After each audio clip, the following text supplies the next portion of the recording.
Python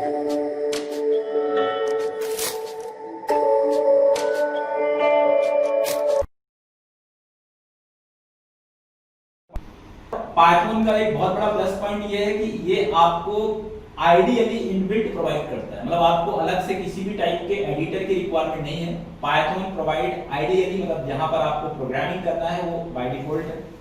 तो मैं आपको बताना चाह रहा हूं कि जैसे how to install Python in your machine, आपको अपने मशीन पे पाइथन कैसे इंस्टॉल करना है, that thing I will clear.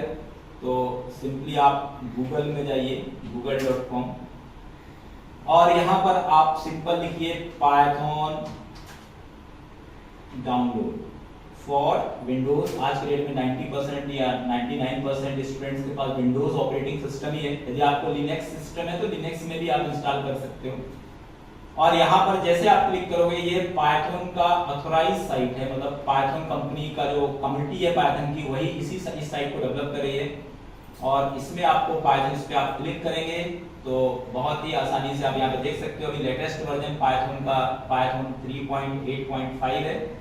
और इस सॉफ्टवेयर को आपको क्लिक करना है सिंपल, ठीक है। ये बहुत ही छोटा सॉफ्टवेयर है, मतलब बहुत ज्यादा हैक्टिक सॉफ्टवेयर नहीं है। Almost it will take 25 MB space, ये 25 MB डेटा ही लेगा आपको, मतलब एक सॉन्ग के बराबर आप इसका डाउनलोडिंग कैपेसिटी है। बहुत ही आसानी से आप इसको डाउनलोड कर सकते हो। जैसे आपका डाउनलोड होगा, मैंने आपको बताया कि आप यहाँ पे जाइए, ये आपको .exe फाइल देगा। exe का मतलब होता है एग्जीक्यूटेबल फाइल। आप यहाँ पे जाइए, राइट क्लिक करिए, राइट क्लिक करने के बाद रन एज एडमिनिस्ट्रेटर पे जैसे आप क्लिक करेंगे तो पाइथन का इंस्टॉलेशन आपका स्टार्ट हो जाएगा। यस, जैसे आप क्लिक करोगे यहाँ पर ऑटोमेटिकली ये इंस्टॉल की प्रोसेसिंग होगी। बस ये ध्यान रखना कि आपके पास एडमिनिस्ट्रेटिव राइट्स होने चाहिए। हालांकि आप अपने सिस्टम में एडमिनिस्ट्रेटिव ही रहते हो, यदि आप कॉलेज के सिस्टम में करोगे इन फ्यूचर तो वहां पर फिर आपके पास परमिशन होना चाहिए किसी भी सॉफ्टवेयर को इंस्टॉल करने के लिए। अब देखो मेरे भी ये मॉडिफाई, रिपेयर या इंस्टॉल का ऑप्शन क्यों आ रहा है, क्योंकि ऑलरेडी मेरे में पाइथन इंस्टॉल है। आपके इसमें किसी भी टाइप का ऑप्शन नहीं आएगा, बस आपको नेक्स्ट नेक्स्ट और नेक्स्ट प्रेस करना है, पाइथन आपके सिस्टम में इंस्टॉल हो जाएगा। तो this is a very easy step कि मतलब आपका इंस्टॉलेशन होगा। अब इंस्टॉलेशन आपका हुआ कि नहीं हुआ ये कैसे चेक करेंगे आप, तो इसके लिए यदि आपके पास विंडोज 8 या 10 है तो आप सिंपल यहाँ पे जाइए और बस मैंने आप यहाँ पे देखो मैंने क्या लिखा है, यहाँ पे सर्च में मैंने लिखा पाइथन। यदि पाइथन आपकी मशीन पे है तो पाइथन का जो पर्टिकुलर आइडियली है वो ऑटोमेटिकली आपकी मशीन पे अपीयर हो जाएगा। यहाँ पे आप देख सकते हो मेरे में पाइथन इंस्टॉल है, इसलिए मेरे मशीन पे आइडियली आ रहा है। ये मैंने अलग से इंस्टॉल नहीं किया, जब आप पाइथन इंस्टॉल करोगे तो आइडियली अपने आप मिलेगा और सिंपल आपको इस आइडियली पे क्लिक करना है, ठीक है। तो प्रैक्टिकली एक्सपोजर में सबसे पहले स्टेप में आपको क्या करना है, google.com ओपन करना है, पाइथन डाउनलोड लिखना है। जैसे आपका पाइथन डाउनलोड होगा, .exe फाइल पे आपको क्लिक करके उसको डाउनलोड करना है। फिर आपको रन एज एडमिनिस्ट्रेटर पे जाना है, रन करना है या डबल क्लिक भी कर सकते हो। नेक्स्ट करोगे, विद इन 2 और 3 minutes Python environment will be created on your machine. तो आपके मशीन पे पाइथन का एनवायरनमेंट क्रिएट हो जाएगा। फिर आपको सिंपल कुछ भी नहीं करना है, आप अपने सिस्टम पे जाइए और वहां पे सर्च पे जाकर के पाइथन लिख दीजिए, पाइथन का आइडियली आपके सामने आ जाएगा। अब ये जो स्क्रीन आपके सामने दिख रही है, इस स्क्रीन के अंदर ही आपको प्रोग्रामिंग करनी है। अब कर्सर ब्लिंक कर रहा है, कर्सर ब्लिंक करने का मतलब यही होता है स्टार्ट करना, हाउ टू स्टार्ट। इसको हम स्टार्ट कैसे करेंगे, तो मैं आपको बताना चाह रहा हूँ देखो ये पाइथन का टर्मिनल होता है, मतलब इसमें आपको प्रोग्रामिंग करने की जरूरत नहीं है। लेकिन यदि आप प्लेग्राउंड टाइप का है, ये प्लेग्राउंड समझते हो, मतलब आप इसमें टेस्ट कर सकते हो अपने प्रोग्रामिंग को। आप चाहो तो यहाँ पर भी प्रोग्रामिंग कर सकते हो। अब देखो जैसे मैंने यहाँ पे सिंपल यहाँ पे लिख दिया प्रिंट और हेलो वर्ल्ड। जैसे हम पहला प्रोग्राम हेलो वर्ल्ड ही जनरली बनाते हैं क्योंकि ये सबसे इजी इंप्लीमेंटेशन है।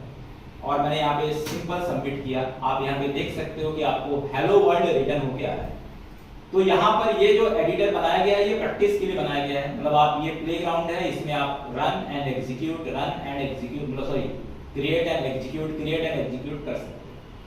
बट यदि आपको कोई सॉफ्टवेयर बनाना है, यदि आपको कोई एप्लीकेशन डेवलपमेंट करना है तो वो इसके लिए नहीं है। इसके लिए आपको आइडियली के दूसरे एडिटर पे जाना पड़ेगा। फर्स्ट एडिटर आपका प्लेग्राउंड एडिटर है, जहां पर आप टर्मिनल टाइप का है, यहाँ पे आप कोडिंग लिख के टेस्टिंग कर सकते हो। जैसे आपको शुरू में लर्न करना है कि how Python work, how Python execute, तो आप यहाँ से सीख सकते हो। बट यदि आपको रियल टाइम एप्लीकेशन बनाना है, यदि आपको कोई प्रोजेक्ट डेवलपमेंट करना है, तो इस केसेस में आपको फाइल में जाना है, आपको न्यू फाइल में जाना है। जैसे आप न्यू फाइल में जाएंगे तो आप यहाँ पे देख सकते हैं कि पाइथन का अपना खुद का आइडियली अपना एक खुद का एक विंडो प्रोवाइड करता है, और आइडियली मतलब होता है इंटीग्रेटेड डेवलपमेंट लर्निंग एनवायरनमेंट, ठीक है। तो आपको प्रोग्राम कैसे बनाना है मैं एक बार फिर से आपको रिवाइज कर देता हूं कि सिंपल आप अपने मशीन पे जाइए, पाइथन इंस्टॉलेशन के बाद आप आइडियली पे क्लिक करिए, यहाँ पर सर्चिंग में आ जाएगा। यदि आप जिनके पास विंडोज 7 है वो आपको यहाँ से ही मिल जाएगा, और यदि विंडोज 8 या विंडोज 10 है आपके पास तो सर्च बार के थ्रू आप सर्च कर सकते हैं। पाइथन का ये टर्मिनल या प्लेग्राउंड है, यहाँ पर आपको प्रोग्रामिंग करने की रिक्वायरमेंट नहीं है।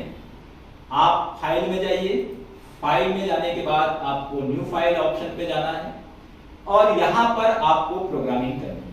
तो इसके पहले वाला एडिटर और इस एडिटर में डिफरेंस ये है कि पहले वाला एडिटर सिर्फ ट्राई एडिटर है, वहां पर आप सिर्फ प्रोग्रामिंग की प्रैक्टिस कर सकते हो, और ये जो एडिटर है यहाँ पर आप प्रोजेक्ट डेवलपमेंट कर सकते हो, आप प्रोग्राम बना सकते हो। तो मैं यहाँ पे सिंपल जाऊंगा, फाइल में गया, फाइल में जाने के बाद न्यू फाइल में जाना है, और यार ये स्क्रीन आपके सामने आ जाएगा। अब जैसे मुझे अभी मैं एक आपको प्रिंट हेलो वर्ल्ड का ही प्रोग्राम बताता हूँ, प्रिंट हेलो वर्ल्ड। अब आप यदि सी लैंग्वेज की प्रोग्रामिंग जिन्होंने किया होगा, ऐसा मैं नहीं बोल रहा हूँ कि करना जरूरी है, पर मैं थोड़ा सा डिफरेंस बता रहा हूँ कि जिन स्टूडेंट्स ने सी की प्रोग्रामिंग की होगी उनको बहुत अच्छे से समझ में आता होगा कि हेलो वर्ल्ड प्रिंट कराने के लिए सी में कितनी प्रोग्रामिंग करनी पड़ती है। आपको ऑलमोस्ट 5 to 6 लाइन का कोड लिखना पड़ता है सी में। पहले आपको hash include stdio.h, conio.h, void main, opening curly bracket, clear screen, print statement, get CS, closing curly brackets, तो कितने सारे लाइन आपको लिखना होता है, मतलब ऑलमोस्ट आपको 7 या 8 लाइन का कोड लिखना पड़ता है। पाइथन में आपको यही टास्क करने के लिए only single line statement use करें। आपको सिर्फ एक सिंगल लाइन स्टेटमेंट लिखना है और ज्यादा कुछ भी नहीं लिखना है। मैं यहाँ पे जाऊंगा, यहाँ पे जाने के बाद सिंपली मैं इस प्रोग्राम को सेव करता हूँ, और आप इसको कहीं भी सेव कर सकते हो। ऐसा कोई टर्म्स कंडीशन नहीं है कि आपको पर्टिकुलर डायरेक्टरी में सेव करना है, आप चाहो तो डेस्कटॉप में भी सेव कर सकते हो। मैं यहाँ पे डेस्कटॉप में ही सेव कर रहा हूँ। मैं यहाँ पे न्यू फोल्डर्स पे क्लिक किया, और यहाँ पे सिंपली एक सेमिनार पाइथन का नाम से मैंने एक फोल्डर बना दिया। आप किसी भी नाम से बना सकते हैं। अब देखो इसको सेव कैसे करना है। अब आपको यहाँ पे फोकस करने की रिक्वायरमेंट है। इसको सेव कैसे किया मैंने कुछ भी नाम नहीं दिया, सिंपल यहाँ पे गया, फाइल नेम में मैंने हेलो लिख दिया और मैंने इसको सेव कर दिया। I have saved this program. Now I will run this program code. अब मैं इस प्रोग्राम कोड को रन करता हूँ। जैसे मैं रन करूंगा तो आप यहाँ पे देख सकते हैं कि हेलो वर्ल्ड इसके अंदर आपको आउटपुट दिख गया। तो मतलब ये कितना इजी है, कितना आसान है कि आपको कुछ भी करने की रिक्वायरमेंट नहीं है, कंपाइलेशन की रिक्वायरमेंट नहीं है। सिंपल आप बस इसको रन करिए, आपको आउटपुट मिल जाएगा। तो आपको आउटपुट ये जो मिल रहा है ये कौन दे रहा है? अब मैं आपको ये क्लियर करना चाहता हूँ कि देखो प्रोग्राम बनाना बहुत सरल है। बहुत सारे स्टूडेंट प्रोग्राम बना लेते हो, इतना जल्दीबाजी में रहते हो प्रोग्राम बनाने में कि आपने प्रोग्राम बनाया, एरर आई, आपने एरर सॉल्व किया और फिर प्रोग्राम जैसे ही आउटपुट स्क्रीन में आया आप सब कुछ भूल जाते हो, हाँ प्रोग्राम रन हो गया। बट यहाँ पर प्रोग्राम फिनिश नहीं हुआ, अभी प्रोग्राम आपका स्टार्ट हुआ है कि आपका जो आउटपुट आया हुआ है इस आउटपुट को पहले आप समझिए कि भाई ये जो हेलो वर्ल्ड है ये कैसे आया, ये हेलो वर्ल्ड आपको कहाँ से मिल रहा है। तो मैं आपको बताना चाह रहा हूँ कि जो आपने इसको बोलते हैं source code, source code SOURCECOD, source code, और इसको बोलते हैं आउटपुट कोड।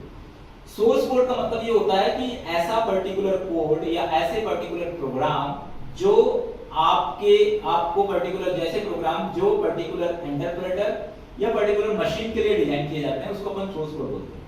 और आउटपुट कोड का मतलब ये होता है कि जो आपको रिजल्ट चाहिए, मतलब ये यूजर्स के लिए होता है। हम सॉफ्टवेयर किसी डेवलपर के लिए नहीं बनाते, हम सॉफ्टवेयर किसी मशीन के लिए आज के डेट में कम बनाते हैं, मतलब बना सकते हैं, लेकिन आज के डेट में 99% केस में जो हम सॉफ्टवेयर बनाते हैं वो किसके लिए बनाते हैं? किसी ह्यूमंस के लिए बनाते हैं, किसी ऑर्गेनाइजेशन के लिए बनाते हैं, या आपके जो वर्क है, जो वर्क आप पहले से कर रहे हैं, उस वर्क को कंप्यूटराइज्ड करने के लिए बनाया। तो ये जो आपका आउटपुट स्क्रीन है, ये यूजर का स्क्रीन है जो आपको यूजर्स को दिखेगा। तो ये यूजर्स को कैसे दिख रहा है? ऑपरेटिंग सिस्टम इसको दिखा रहा है। तो मतलब इसका डायरेक्टली फोकस ये है कि जो भी आपने सोर्स कोड लिखा, ये सोर्स कोड पहले पाइथन वर्चुअल मशीन के पास गया। पाइथन के अंदर भी कंपाइलर होता है। मैं आपको बताना चाहता हूँ, बहुत कम लोगों को पता है कि पाइथन में हर लैंग्वेज में कंपाइलर है, बट ये है कि पाइथन का जो कंपाइलर है वो आपका रन टाइम में वर्क करता है। ठीक है, Python compiler will work on run time. और पाइथन के अंदर जो आप .py कोड लिखते हो, ये कोड आपका बाइट कोड में कन्वर्ट होता है, और ये बाइट कोड को एग्जीक्यूट करने का काम होता है पाइथन इंटरप्रेटर का।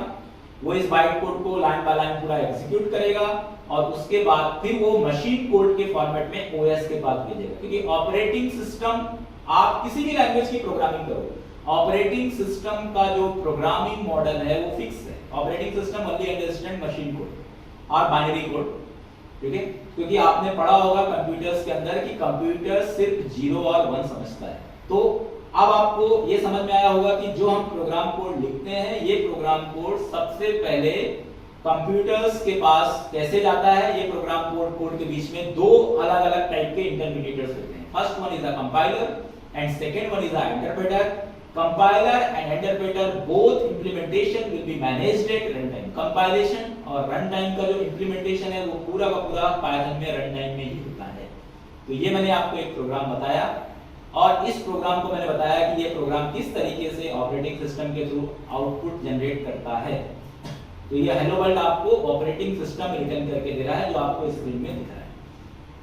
तो ये प्रोग्रामिंग मॉडल जो है पाइथन का बहुत ही आसान है, आप देख सकते हो। अब